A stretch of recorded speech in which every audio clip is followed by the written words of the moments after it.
Hello, YouTube. Right, we're going to try something new and we are going to run you through some real life client projects. I'm going to show you the Webflow live website build here, just a quick overview so you can kind of see the animations and kind of see the vibes. And then I'm going to quickly run you through our Figma file and kind of explain some of the design thinking, some of the choices. And yeah, you can get a look at kind of how we do stuff behind the scenes, I suppose. So this is the Thought Partnership. So they came to us and asked for a rebrand. This is the new vibes. They're an events, content and marketing agency. They work with amazing clients all over the world. They are very, very interesting people with really great backgrounds. So, come and check the website out. So you'll notice we've got this shape and this is animated. So this is a shape that Nick kind of came up with for the logo. And the reason he's done this is because it's so versatile, and we've split this into 4 different shapes by just coloring different amounts of dots, which will then refer to the kind of 3 pillars of work that they do, where we have like an audience category, an awards category, and an events category. So you'll see that in a moment. And we've got these nice animated icons here, which are really snazzy. So we're just giving an overview basically here.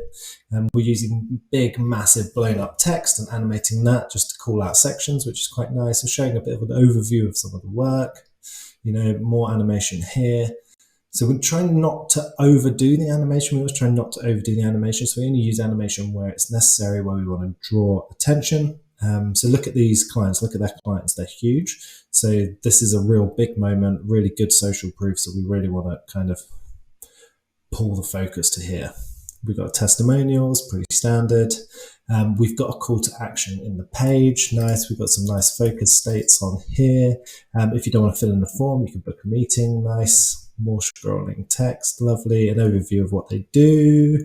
Big brandy shapes, big brand moments, big nice hits of color with their values, and some news articles and a bit of a basic footer. So that's kind of what the live build looks like. And I'll obviously leave a link in the description. You can jump in, but let's have a look at the Figma file. So this is how we set up our files. So we have a thumbnail here, and that is basically so that we can really quickly see who we're working for. And, I want to jump into this project. It's quite quick. I know the branding. Obviously. Now, we typically tend to run a sitemap, but because they already had a website built, we skipped this because we were basically just reskinning it. But, in the next video, I will talk you through a sitemap for another client. Then we have our style guide. Now, rather than making a massive design system for a project like this, this is like a medium budget size project. There wasn't enough budget, and there rarely is enough budget to create a huge design system. Also, using a huge design system tends to create more problems than it solves. I think they're really great if you're an in-house designer working on a massive, massive scale across like web app, mobile app, website, all sorts of internal documents, all this, loads of different things. This is literally just a website. It's like a 5-6 page website. We don't need to put days into building a design system. This is the design system, right? We've got all of our typography, which is based on Client First by FinSuite. So we have our heading styles 1 through 6. For this project, we needed an extra one that was really big for that scrolling text. So we've called that Jumbo. And then we basically have 5 different text sizes. So we've got large, medium, regular, small, and tiny. And then in the file, that is split into kind of like regular, bold, and then regular underline and bold underline for all of the different sizes. And then that's just very easily accessible down the side here. So we can very quickly design. So there's all of our styles there. And you see we've got all the colors. So we'll have a look at those next. Now, colors we set up differently depending on what the project is and what the project needs and what Nick gives us. And Nick's our branding guy. He will be doing some videos at some point. He's just always super busy. So we always have neutrals, right? Light, darks. Do we need tints of those? We're trying to be really bold with this. We started just with these number 3 colors here. So just the strongest versions of each of these colors. And we realized we actually needed some tints. But rather than overwhelming ourselves and using kind of 10 tints of each color, we've just got 3 tints of each color, which means there are less decisions to make as you're designing, which means that you can get something out quicker. So we try and be as efficient as possible. The only way for us to kind of help more people and make more money is by streamlining our process. So wherever possible, we are looking for shortcuts and kind of internal systems to kind of speed stuff up. So then we have a button system, and here, look how basic this is. This is super basic. Again, if you've got like 100 styles of buttons, you're going to sit there and you're going to have kind of like decision fatigue, trying to work out which button I should use here. You're going back over, which button did I use on this page? Why did I make that decision? We've just got a big one, a small one, and a text one. Take all of the decision making out, work quick, get the product out faster. We don't do this all the time, mind, so you'll see in other projects as we go. Iconography, we have a page on here for icons. So they are all set up as the same size. They are all set as components, so we can just kind of drag an icon in, choose from the panel on the right hand side, just switch in a different icon, super quick, super easy. So this top row we have in every project, because we pretty much use these in every project. And then once we start working into the project, we'll change the arrow style and we'll add any extra icons that we need to into the set. So rather than, again, I see a lot of people just put in a big bank of icons, like 500 icons from an icon library. You're going to be there for so long trying to find which one you want to use. And maybe you're looking for a play button and you're searching for play and you can't find it, but it's actually called video or something like that. So again, the fewer things you have, the quicker it is. Components, this is where we just store anything that we're going to be reusing over the site. So this project is quite a light project. There's not that much. We've just got the nav bar, the footer, and then these little tags, which we use all over the place to kind of show those animated icons that you saw. And then here are those big brand shapes that I was talking about. So we've got this one, which kind of covers all. We've got this one, which is awards. So the thinking behind this is that that's kind of like a crown. We've got this one, which is audience. It's kind of like people with their arms up. And this one is events. And it's like an X marks a spot, kind of everybody coming together in one place. And then this empty one over here was just for the 404 page. We thought it was funny. Probably no one's going to get it or care. So that's our style system, right? Look how small and simple it is. And again, this just means speed. We used to work into wireframes. Okay, so this is a topic for I could chew your ear off for hours about this. We found that wireframes were slowing down every single project. This is the first project we've done where we've ditched wireframes. We've done all copy in a Google Doc working with the clients. The client supplies it, we leave feedback, we refine the copy, we get the copy signed off in a document, then we can move straight into design. Don't know if this is a fluke, but this worked a lot better for us. Then we go into design direction. You might laugh at this one, okay? But I want to be honest. We started looking at things like this. How can we know we needed a CMS template page for each of their types of things that they offer. They're offering packages, basically. They wanted us to create something where they can sell packages, they can add packages themselves. So we wanted to kind of build out this template page. So we were wondering, could we have a shape? They could just upload a shape, pick a color, and then that color would then make each page look quite interesting. So there's kind of something there, but the branding wasn't done at this point. This was just ideas whilst Nick was working on the branding. We had a look at emojis and this kind of pale color, and it looked awful. So what we do then is we keep what we have in case we ever want to refer back to it.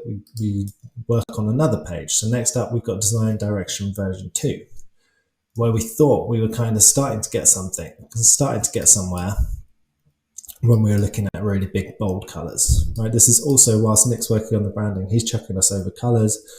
Our designers are just throwing together some pages, seeing what kind of styles work. Do these cards work? Does this kind of negative margin pulling this up work? Now, we don't get it right the first time, and this is actually maybe a record of how many different color variations we made. And around here, we started to bring the client in and say, do you know what, we could kind of make any of these work.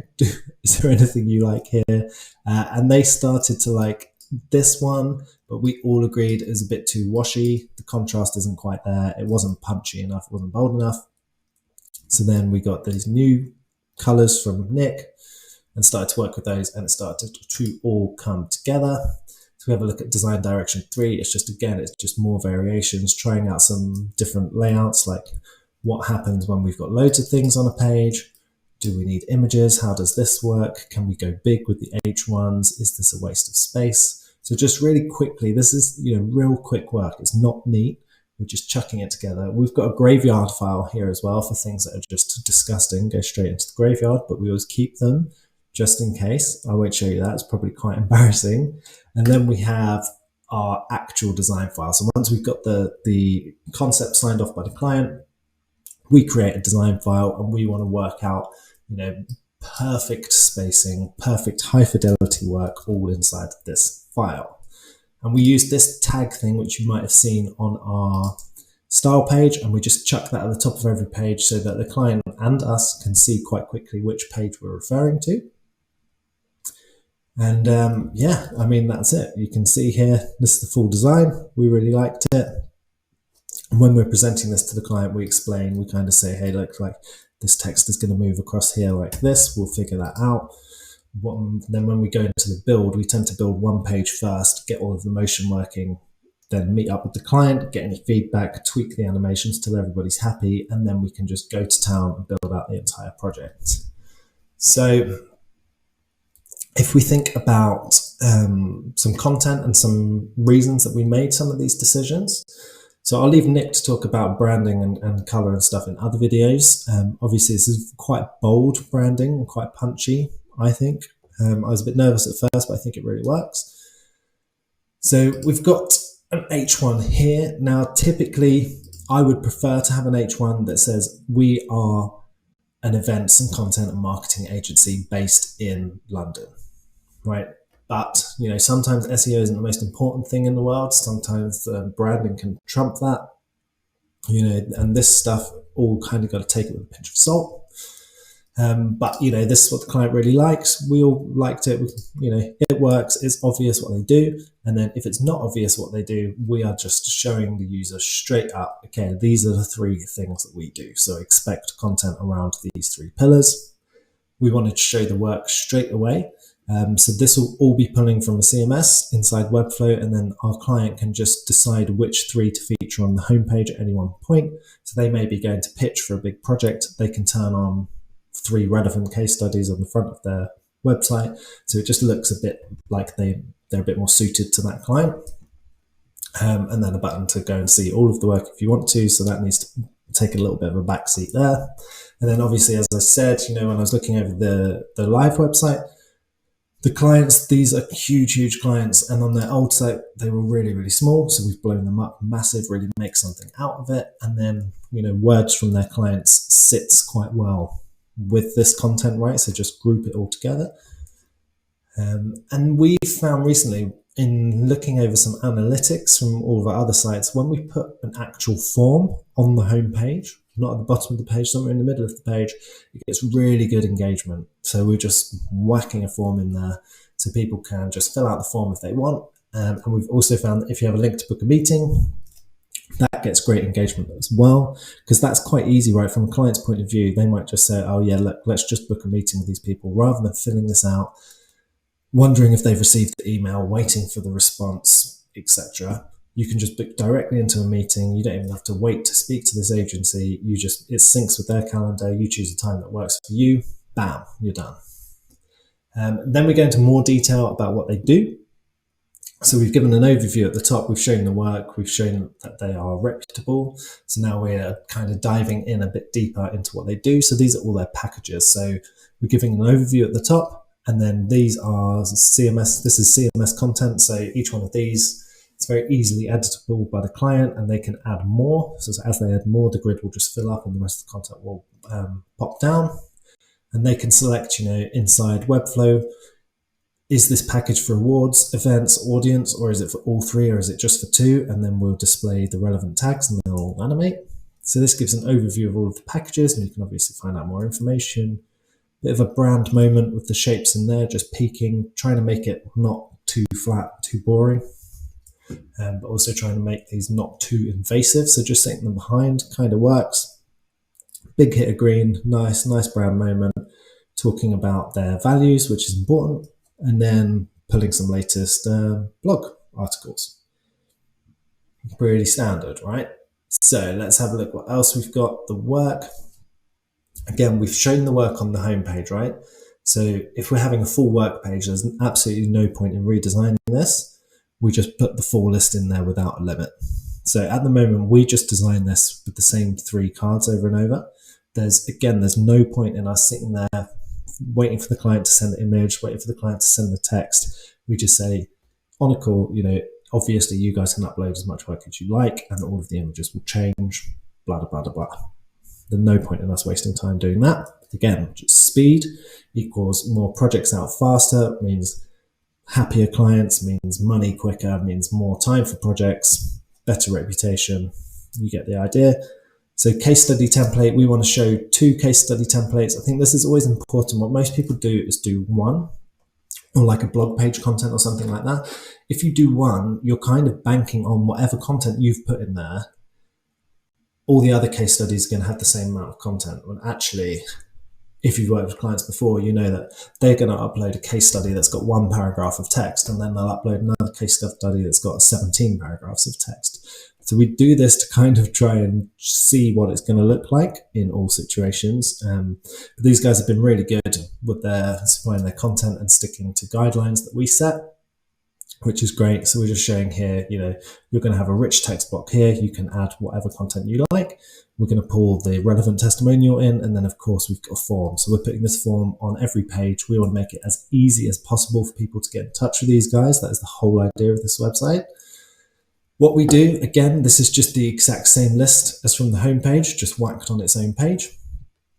Easy peasy. And then we've chosen to use the kind of pink wash here, the blue wash here, and we've got the full green, just to break it up a bit. We started, every header was green, and you just get really blind to it really quickly. So that's just, a little bit refreshing for the eyes. And then we have the package template, which is the big one. So this is the CMS generated content. So each of these packages will have its own full page like this, and we pull in these animations. So we animated each of these shapes inside After Effects. So if you guys are interested in any kind of After Effects tutorials, let us know and we can consider recording some of those. So we've animated these and exported them as Lofi files, and the benefit of that is that it's going to be super lightweight file. It's going to load really quickly. It's not going to slow the site down. Pulling in our big text again, giving the overview of the package, giving an overview of what you're going to learn. And then there's quite a lot of information here, so we wanted to kind of close it up and put it inside accordion. So we're just showing what it looks like with 1 open and then the rest closed. And there's no need for us to design every state of this with this one closed and this one open. We just show 1, we explain it to the client. They're not stupid, they can understand it, and we'll handle the rest in development. Again, similar. So up here, we've got this section.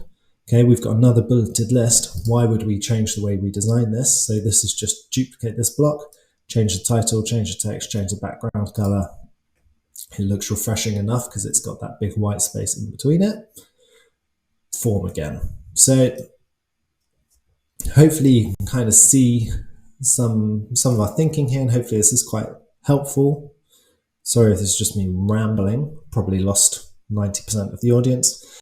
And then there's the who we are. I don't know. This to me is quite a lot of text, and whatever you do, you can advise somebody as much as you want, but at the end of the day, it's their website. They're going to upload this content. It's up to them. I would have preferred to kind of not have this guess the fib thing and have less information. But it's not the end of the world. And again, it's all CMS generated content. We only need to design this once, and then we just copy and paste in the information. We only need to build it once, and then the client populates it. So it's not really a big deal. And it's quite interesting to read some of this stuff if you have the time. And then the blog is just pretty standard stuff. There's nothing crazy going on there. And then the contact page, rather than having a really in-depth contact page, we have this section that is used on every page. Why not just put that section on the page? I think contact pages get overthought quite a lot. This works. So that concludes the Figma run through. Oh, and lastly, over here we always design a 404 page. And in the project settings, we create an open graph page, which we use for most of the pages. And then obviously the web clip and the favicon there. And that's it. So the website is thethoughtpartnership.com. So, feel free to go have a poke around in there and see how we've built it. So you might see that this kind of sticks outside of the hero. The last thing to talk about, if we wanted that to fit inside the container, it's going to get really small. Then this content over here is going to suffer. This will go onto 4 or 5 lines. This will go onto 5 or 6 lines. It becomes quite long and it looks a little bit oppressive.